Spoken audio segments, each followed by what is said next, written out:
Tu crois peut-être que tu vis ta vie, que tes pensées, tes désirs et tes choix t'appartiennent.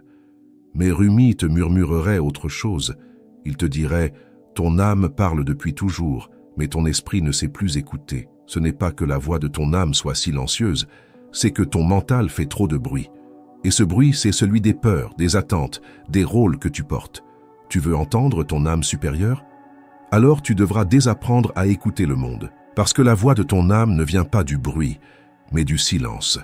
Écris dans les commentaires « Je choisis d'écouter mon âme, pas mon ego ». Car ce que tu vas entendre aujourd'hui n'est pas un simple enseignement, c'est un passage, un seuil que ton cœur franchira doucement si tu l'autorises. Rumi n'a jamais parlé pour enseigner, il parlait pour réveiller. Il ne voulait pas que tu le comprennes, mais que tu ressentes. Ce que tu vas découvrir ici, ce n'est pas une théorie, c'est un retour à la maison intérieure. Lorsque ton âme parle, le monde se tait. Écoute-la, car c'est Dieu qui te respire à travers elle. Ferme les yeux un instant. Sens ton souffle. Ce souffle, c'est la première porte vers ton âme supérieure. C'est la clé que Rumi utilisait avant même de prononcer un mot. Dans le soufisme, le souffle est sacré. Il relie l'humain à l'invisible. Quand tu inspires profondément, tu appelles la présence. Quand tu expires lentement, tu laisses partir tout ce qui t'éloigne d'elle. Et c'est dans ce simple va-et-vient que commence la première étape du retour.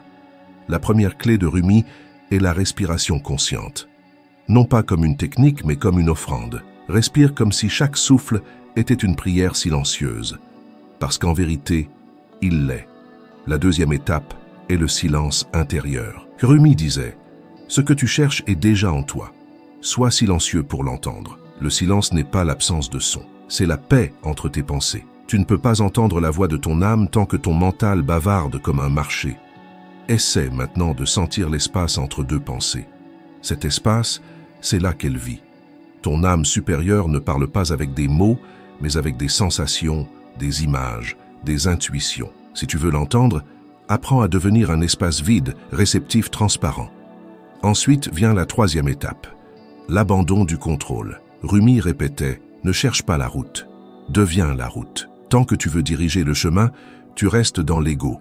Ton âme, elle, ne commande pas, elle danse. Le soufisme tout entier repose sur cette danse invisible entre le visible et l'invisible. C'est pourquoi les derviches tournent. Ils tournent pour rappeler au corps que la vie n'est pas une ligne droite, mais un cercle. L'abandon, c'est cela. Tourner sans chercher à savoir où tu vas. Quand tu cesses de résister, l'âme te guide sans effort. La quatrième clé de Rumi est l'amour. Pas l'amour romantique, pas l'amour qui possède, mais l'amour divin. Celui qui dissout tout ce que tu n'es pas. Rumi disait « Ton devoir n'est pas de chercher l'amour, mais d'ôter les barrières que tu as construites contre lui. Quand tu aimes vraiment, tu deviens un canal pour la lumière. Cet amour n'a pas d'objet. Il n'aime pas quelqu'un, il aime tout. Et dans cet amour total, tu entends enfin ton âme supérieure, parce que l'amour est sa langue.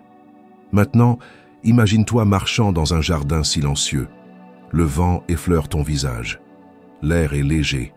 Chaque pas te rapproche de ton centre. Tu n'as rien à comprendre, rien à prouver, juste à ressentir. Ce jardin, c'est ton espace intérieur.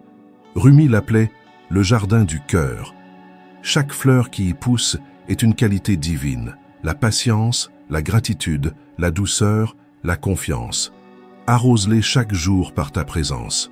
C'est ainsi que la voix de ton âme devient claire, cristalline, vivante. Mais attention, beaucoup cherchent à écouter leur âme avec l'esprit. Et c'est là que tout se bloque. L'âme ne s'entend pas, elle se ressent. Plus tu cherches avec la tête, plus elle s'éloigne. C'est quand tu t'abandonnes à la simplicité que la révélation vient.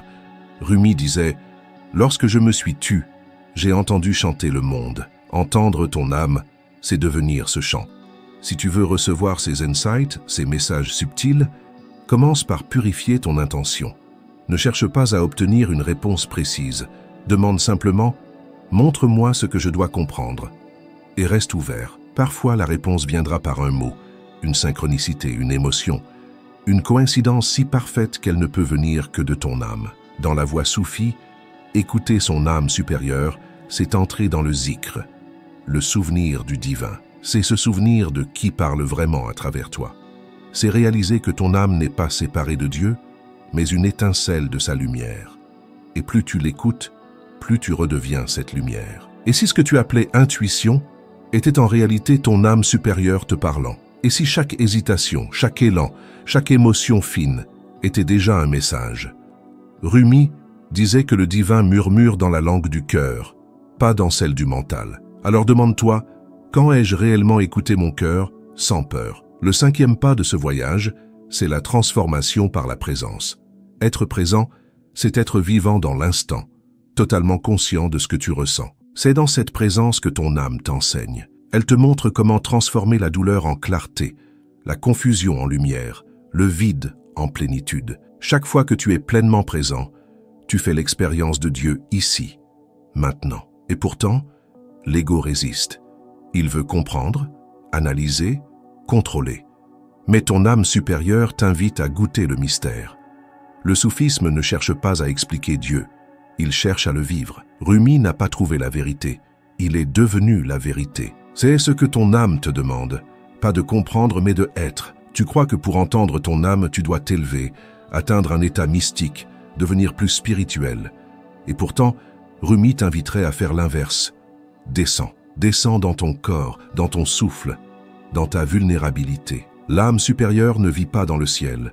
Elle vit dans la profondeur de ta chair, là où tu ne vas jamais parce que tu y caches tes émotions les plus brutes. C'est dans la densité du vécu que le divin te parle. Le ciel n'est pas au-dessus. Il est à l'intérieur de ce que tu refuses encore de regarder. Quand tu acceptes de ressentir ce que tu fuis, le silence de ton âme se transforme en chant. Rumi disait « Là où la blessure est, la lumière entre ». Beaucoup lisent cette phrase sans la comprendre. La lumière n'entre pas parce que tu souffres, mais parce que la souffrance t'oblige à ouvrir. Ce que ton mental appelle faiblesse est souvent la porte de ton âme. Tant que tu refuses ta fragilité, tu refuses le passage. Écouter ton âme supérieure, c'est oser te mettre à nu devant toi-même. Ce n'est pas méditer pour t'échapper, mais respirer au cœur du chaos jusqu'à ce qu'il se dissolve. Chaque fois que tu écoutes ton âme, tu perds quelque chose. Une illusion, un rôle, une identité. C'est pour cela que tant de gens l'évitent. La voix de l'âme est douce, mais exigeante. Elle ne flatte pas ton ego, elle le dépouille. C'est un feu qui brûle sans te détruire. Si tu veux entendre, sois prêt à ne plus être celui que tu croyais, car ton âme supérieure ne parle qu'à travers le silence du moi. Et si le vrai silence n'était pas l'absence de mots, mais la disparition de celui qui veut comprendre, quand tu te tais intérieurement, le monde commence à parler autrement. Les sons, les formes, les gestes deviennent langage. Rumi disait « Même la pierre prie, mais tu ne l'entends pas.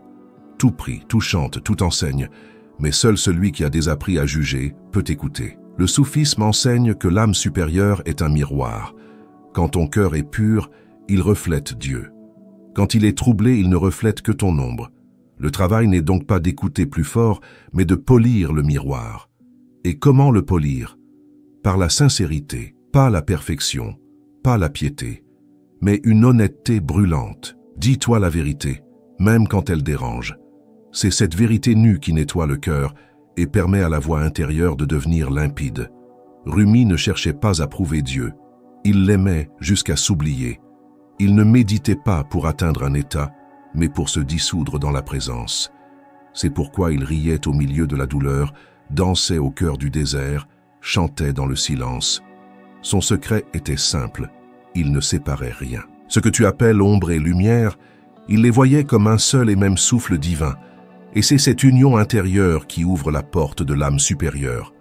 Le mental veut des étapes, des méthodes, des preuves, mais l'âme n'a pas de méthode. Elle est un vent. Elle souffle où elle veut, quand elle veut. Si tu veux l'entendre, arrête de lui courir après, deviens immobile, deviens ciel, et tu verras que le vent souffle toujours, mais que tu étais trop occupé à le chercher pour le sentir. La clé suivante, Rumi la nommait souvenir. Dans la langue soufie, zikr signifie se souvenir de Dieu, pas comme une idée, mais comme une reconnaissance cellulaire. Ton âme supérieure se souvient de tout ce que ton mental a oublié. Quand tu entends un mot, une mélodie, une prière et que ton cœur tremble sans raison, c'est elle qui se souvient. Chaque frisson, chaque larme, chaque instant de silence est un message du souvenir. Beaucoup cherchent des signes extérieurs, mais les vrais signes sont intérieurs. Ton âme supérieure parle par résonance. Ce que tu ressens quand tu entends une vérité, c'est sa manière de dire « oui, c'est moi ». Le corps devient alors le premier temple, le premier oracle. Apprends à lire ces messages, la chaleur, la vibration, la paix soudaine. Ce ne sont pas des réactions, mais des réponses. Rumi affirmait que le monde visible est un reflet de ton monde intérieur. Ce que tu vois, tu l'attires par ta vibration. Ce que tu entends à l'extérieur n'est qu'un écho de ce que tu refuses d'écouter en toi. Alors, au lieu de prier pour que le monde change, entre en prière pour que ton écoute change. Parce qu'à l'instant où ton écoute devient pure, tout autour de toi commence à s'harmoniser. Tu veux une preuve que ton âme supérieure te guide? Regarde comme la vie t'a déjà conduit là où tu devais être, même quand tu croyais t'être perdu. Chaque détour, chaque silence, chaque personne rencontrée n'était pas un hasard, mais une phrase de ton grand poème intérieur. Rumi disait « Ce que tu cherches, te cherche. Alors pourquoi lutter? Laisse-toi chercher par ton âme. Pourtant, écoute bien ceci. Entendre ton âme supérieure ne veut pas dire faire ce qu'elle dit. C'est d'abord apprendre à lui faire confiance. Et la confiance vient par la pratique. Essaie, échoue, ressens, recommence. Ce dialogue invisible se construit dans la lenteur, comme une amitié sacrée. Ton âme te parle par des murmures. Si tu lui réponds par la peur, elle se tait. Si tu lui réponds par la foi, elle chante. L'écoute profonde n'a rien de mystique. Elle est simple, presque ordinaire. C'est le moment où tu poses le téléphone, où tu respires, où tu regardes le ciel sans vouloir le comprendre. C'est ce retour à la simplicité qui rend la perception claire. Rumi n'a jamais séparé spiritualité et quotidien. Il voyait le divin dans le geste de verser le thé, dans la poussière du marché, dans la fatigue du soir. Il savait que l'âme parle surtout dans les détails que tu ignores. Et si ton âme t'appelait dans les choses les plus simples, dans la main d'un ami, dans une larme silencieuse, dans la lumière du matin, ce n'est pas toujours spectaculaire. Parfois, l'âme chuchote dans les banalités, mais ton mental veut des miracles, alors tu manques les révélations. La véritable écoute, c'est de ne plus attendre qu'il se passe quelque chose. C'est voir que tout est déjà en train de se passer. L'âme supérieure n'est pas une entité séparée de toi, mais ton essence la plus vaste. Elle ne te guide pas depuis le ciel, mais depuis le centre de ton être. Elle te pousse toujours vers ce qui t'ouvre, jamais vers ce qui te ferme. Alors si tu te sens en contraction, arrête-toi, respire. Elle te parle autrement, par contraste, par ressenti. L'écoute, c'est apprendre à lire l'invisible dans ce que tu ressens maintenant. Ce n'est pas en ajoutant plus de prières que tu l'entendras, mais en enlevant le bruit de tes attentes. Plus tu veux un message, plus tu le repousses. Mais quand tu te détends, il vient. C'est la loi de la résonance subtile. Rumi l'avait compris. Il s'abandonnait tellement qu'il devenait le souffle de Dieu. Il ne priait pas pour être entendu. Il priait pour écouter. Et voici un secret que peu comprennent. Ton âme supérieure ne t'envoie jamais de peur. Si la voix que tu entends crée l'angoisse, ce n'est pas la sienne. Sa vibration est toujours paisible, même quand elle te confronte. Elle t'amène à l'expansion, pas à la contraction. Si tu veux la reconnaître, ressens ton corps.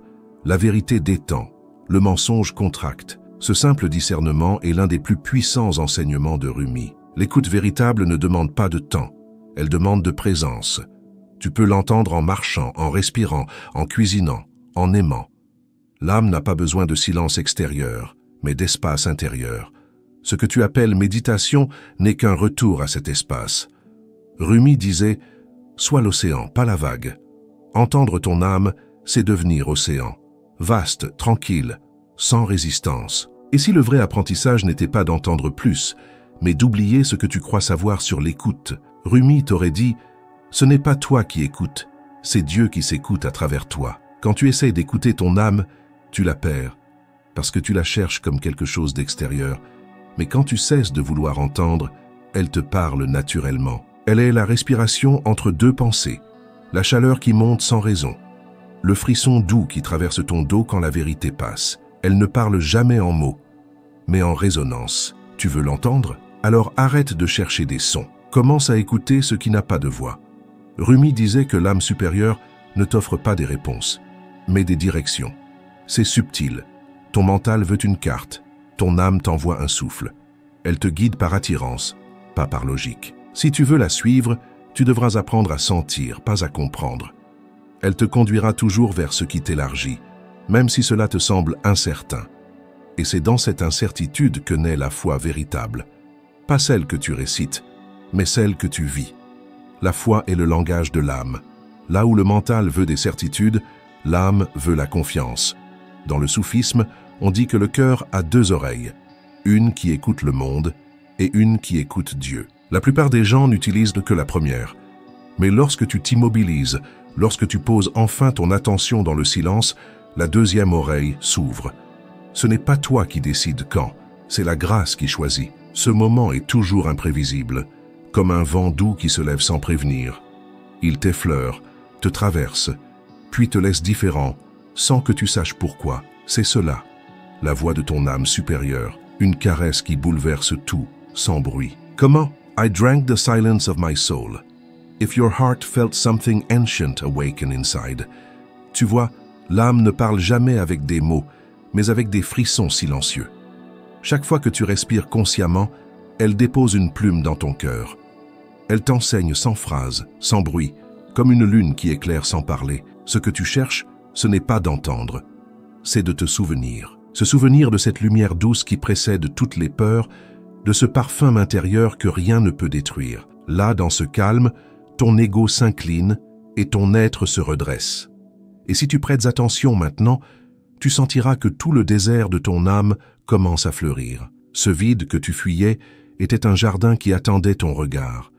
La douleur n'était pas une ennemie, mais un messager divin venu te ramener à toi. Rumi disait « Là où la blessure est, là entre la lumière ». Et c'est vrai, chaque larme contient une graine d'éveil. Chaque silence contient un chant que seul ton cœur peut entendre. Ferme doucement les yeux. Le vent du monde se tait. Tu sens? Quelque chose danse à l'intérieur. C'est le souffle de l'amour qui te reconnaît. Le même souffle qui traverse les prophètes, les poètes, les étoiles. Ce n'est plus le moment d'apprendre, c'est le moment de te rappeler, de te laisser boire par la présence, de te laisser disparaître dans le parfum du divin. Et dans ce instant suspendu, tout devient simple, nu, éternel. Le désert n'est plus désert. Le silence devient un appel, le vide, un pont vers l'invisible. Et si tu ressens cela, alors tu sais déjà que tu n'es pas seul, que chaque souffle est un verset de Dieu récité à ton oreille. Continue à écouter, car l'amour ne finit jamais de parler.